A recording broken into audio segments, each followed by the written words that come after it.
Hello விவசாயம் வணக்கம். இன்னைக்கு நம்ம பார்த்தோம்னா முட்டைகள் பத்தி தான் இந்த வீடியோ நம்ம பார்க்க போறோம். முக்கியம் பார்த்தீங்கன்னா நம்ம சின்ன வயசுல வந்து ஒரு முட்டை 1.50 தான். ஆனா வந்து காலம் மாற மாற இப்போ வந்து ரூ. 5 ரூ. 6 அப்படின்னு விலை வந்து ஏறிட்டே போகுது. முக்கியம் பார்த்தீங்கன்னா இந்தியாவில் தினமும் 20ல இருந்து 25 கோடி முட்டைகள் வந்து மொத்தமா வந்து வியாபாரம் ஆகுது. அந்த அளவுக்கு நுகர்வோர் வந்து நம்ம வந்து பயன்படுத்தி இருக்கோம். மக்கள் வந்து உணவா பயன்படுத்தி இருக்காங்க. முக்கியமா இந்தியாவில் தான் உலகத்திலே வந்து அதிகமா முட்டை வந்து சாப்பிடுறாங்க. அது மட்டும் கிடையாது, தினமும் சாப்பிடுறோம். ஆனா இந்த கோழிலாம் வந்து எப்படி உற்பத்தி செய்யப்படுது, அந்த முட்டைலாம் வந்து எப்படி வருது அப்படின்னு நம்ம எப்படியாவது யோசிச்சிருக்கோமா? ஆனா இதுக்கு முன்னாடி வந்து ஒவ்வொரு விஷயமே வந்து ரொம்ப கஷ்டமா இருக்கும். முக்கியம் பண்ணா தொழிற்சாலைகள் வந்து இந்த வரல கிடையாது. ஆனா ஒவ்வொரு கோழி பண்ணையா வந்து தனித்தனியா வந்து விவசாயம் மாதிரி வளர்த்திருந்தாங்க. அப்பெல்லாம் வந்து பயங்கர ஒரு கஷ்டம் தான் முட்டை. ஆனா இப்ப மில்லியன் கணக்கானவர் வந்து முட்டையை வந்து பயன்படுத்துறாங்க, சாப்பிடுறாங்க. தேவைகளை எல்லாமே சரி பண்றதுக்கு இந்த மாதிரி ஒரு மிகப்பெரிய ஒரு தொழிற்சாலை வந்து ஏற்படுத்துறாங்க, பண்ணைகள் வந்து ஏற்படுத்துறாங்க. இந்த கோழி பண்ணையில இருந்து எப்படி இந்த கோழி முட்டை தயாரிக்கிறாங்க, அது மட்டும் கிடையாது, கோழிகளை எப்படி பராமரிக்கிறாங்க அப்படின்னு பல விஷயங்கள் தான் இந்த வீடியோல போறோம். முதல்ல இவங்க பண்றது வந்து முதல்ல குஞ்சுகளை வந்து பெருக்கிறது தான். அதாவது முட்டையிலிருந்து இந்த பொட்டைக்கோழிகளை வந்து இவங்க வந்து கொண்டு வராங்க. முட்டைக்கோழிகள் எப்போதுமே வந்து பயங்கர ஒரு வளர்ச்சியா வந்து இருக்கும். முக்கியமா பாத்தீங்கன்னா முன்ன மாதிரி வந்து கோழி பண்ணைகள் வந்து வச்சு அதுல இருந்து வந்து கோழி முட்டைகள் வந்து எடுக்கிறது இல்ல.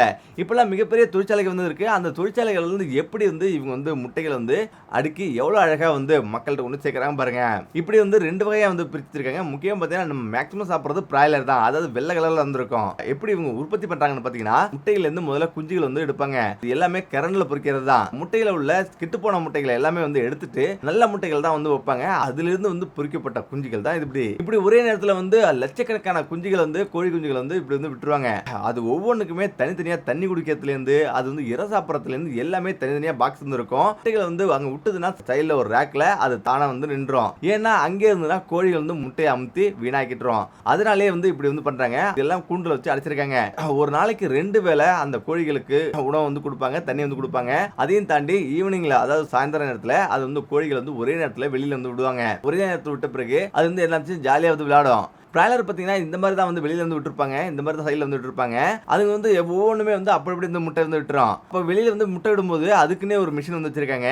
இந்த மிஷின் தான் வந்து முட்டையை வந்து தானா வந்து எடுத்துரும். பொக்கிஷம் மாதிரி அது வந்து கொண்டு வரணும் பாத்துங்க. அந்த அளவுக்கு இந்த மிஷின் வந்து வேலை செய்யுது. அது மட்டும் கிடையாது, எவ்வளவு முட்டைகளா இருந்தாலும் அப்படி வந்து எடுத்துட்டு வந்து அவ்வளவு அழகா வந்து அது வந்து அடிக்கிட்டுரும். முக்கியம் பார்த்தீங்கன்னா இது வந்து சின்ன பகுதி, ஆனா மிகப்பெரிய பகுதியான, அதாவது ஒரு 10,000 கோழி 20,000 கோழி இருக்கிற பகுதியெல்லாம் அசால்ட்டா வந்து இந்த மிஷின் வந்து ஃபுல்லா அங்க உள்ள முட்டைகள் எல்லாமே வந்து எடுத்துட்டு வந்துரும். நம்ம ஜஸ்ட் ரிமோட் கண்ட்ரோல் மூலமா மொத்தமாவே கட்டுப்படுத்தலாம். அது மட்டும் கிடையாது, கோழிகள் வளர்ந்துருச்சுன்னா அதை பிடிக்கிறதுக்கு முன்ன மாதிரி வந்து நம்ம கையால போய் பிடிக்கிறது கிடையாது. எல்லாமே மிஷின் தான். அது வந்து ரப்பர் மாதிரி இருக்கும். அந்த ரப்பரை வந்து அழகா அந்த கோழிகளை ஒவ்வொன்றா இழுத்து மிஷின்ல வந்து விட்டுரும், வெளியில வந்து விட்டுரும். அது பாத்தீங்கன்னா அது ஒரு ரேக்ல போவோம். அந்த சைட்டா வந்து எங்க வந்து அவங்க கோழி வந்து அடிக்கிறாங்க, எங்க பார்சல் பண்றாங்க, எங்க வந்து கறி போடுறாங்களோ அந்த பகுதிக்கு அது வந்து போயிடும். இதெல்லாம் தாண்டி இதெல்லாம் பாத்தீங்கன்னா நம்ம கோழிகளை பிடிப்போம். அது பிடிக்கும்போது பயங்கரமா வந்து வலி ஏற்படும். இப்பெல்லாம் அது மாதிரி கிடையாது.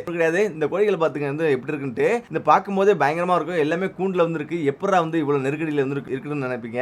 எல்லாமே பாத்தீங்கன்னா ஒரு பகுதியிலே வந்து 10 கோழி வந்து வச்சிருக்காங்க.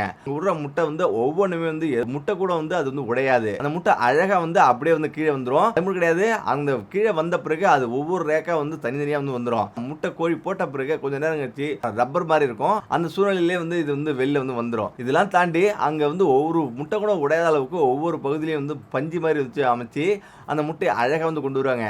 அதுக்கு பிறகு இங்க வந்த பிறகு அந்த முட்டை எல்லாமே வாஷ் பண்ணுவாங்க.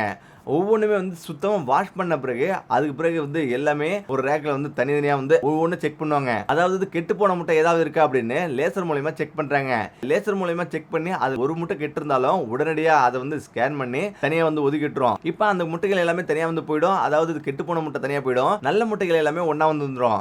இப்போ பாருங்க இந்த முட்டைகள் எல்லாமே என்ன பண்றாங்கன்ட்டு. இது மட்டும் கிடையாது, அது எல்லாமே கழுவி வாஷ் பண்ணி அழகா வந்த பிறகு அது எல்லாமே அட்டியா வந்து வரும். அது மட்டும் கிடையாது, அதுல மிகப்பெரிய ஒரு வேலை வந்து இருக்குது. அதாவது முட்டையா மக்கள் பயன்படுத்துறது ஒரு பக்கம் இருந்தாலும் நிறைய ஃபேக்டரிகள்ல அதோட முட்டை கருவும் வெள்ளை கருவும் மஞ்சள் கருவும் வெள்ளை கருவும் தனித்தனியா தேவைப்படுது. ஒரு பகுதியில முட்டையை வந்து உடைக்கும். அதுல வந்து கரு தனியா வெள்ளை கரு தனியா தனித்தனியா வந்துடும். நம்ம சாப்பிடுற முட்டைகள் வந்து வெள்ளை முட்டை என்ன பண்ணுவாங்கன்னா அது வந்து அட்டில இருந்து அடிக்கி அது வந்து மக்கள் பயன்படுத்துறதுக்காக அது வந்து கொண்டு போவாங்க. இப்படிதான் வந்து பெரிய பெரிய அட்டிகள் எல்லாம் தனித்தனியா வந்து வந்துருக்கும். முட்டைகளும் அந்த மாதிரி ஒவ்வொன்றா ஒரு ரேக்கா வந்து அடுக்கி அவ்வளவு அழகா கொண்டு வந்துருவாங்க. இது மட்டும் கிடையாது, இந்த முட்டையில பாருங்க இந்த முட்டை எவ்வளவு அழகா இருந்திருக்குன்ட்டு.